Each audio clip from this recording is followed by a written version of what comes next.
അപ്പൊ ഗൈസ് അപ്പൊ ഇന്നത്തെ പ്രത്യേകത വെച്ചെങ്കിൽ നാട്ടിലത്തെ പുള്ളറൊക്കെ നോമ്പ് തുറ അപ്പൊ നേരെ അതിന് കറാമലൊക്കെ പോകും. ഇഫ്താർ കിറ്റ് മേഞ്ഞത് സ്പൈസി കഫേന്ന്. അപ്പൊ ഗൈസ് ഇന്ന് നോമ്പ് തുറക്കാൻ വേണ്ടിട്ട് കറാമ മൻകൂർ പാർക്കിലേക്ക് വന്നില്ല. അപ്പൊ നാട്ടിലത്തെ പുള്ളറൊക്കെ വന്നത്. അപ്പൊ കൊറേ ആൾക്കാർ അബുദാബിന്ന് വന്നിന്. ഇതൊരു ഒരു ഉസ്തം കൂടി ഉണ്ട് നമ്മളൊക്കെ. 10 ആൾക്കാർ. ഇത് കാണണോ ഫ്രൂട്ട്?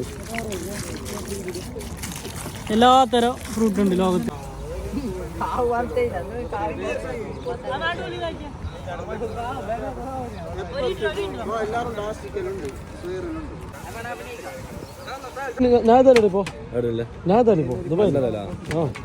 അല്ല അന്ന് നമ്മ മുണ്ട് കാടി.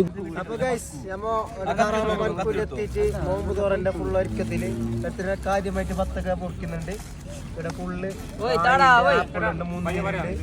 ഇതുവരത്തേന് ഇത് പൈനാപ്പിൾ കഴിഞ്ഞു ഓൺലൈനിൽ നോക്കിയിട്ട് സംഭവം പച്ച. അടുത്ത പോലെ നോമ്പോ നമുക്ക് തോന്നും അപ്പൊ എടുക്കാം. അജ്ജി വരുന്ന വലിയ വരുന്ന ഒരു 5-6 കൊല്ലത്തിന് ശേഷമാണ് ഇങ്ങനത്തെ ഒരു നോമ്പ് തോറ നാട്ടില് വെച്ചത്. ലാസ്റ്റ് 6 കൊല്ലം മുമ്പ് വെച്ചല്ല ഇങ്ങനത്തെ ഒരു നോമ്പ് തോറ. ആടെ ഒരു 6 കൊല്ലം മുമ്പ് ഒന്നരാ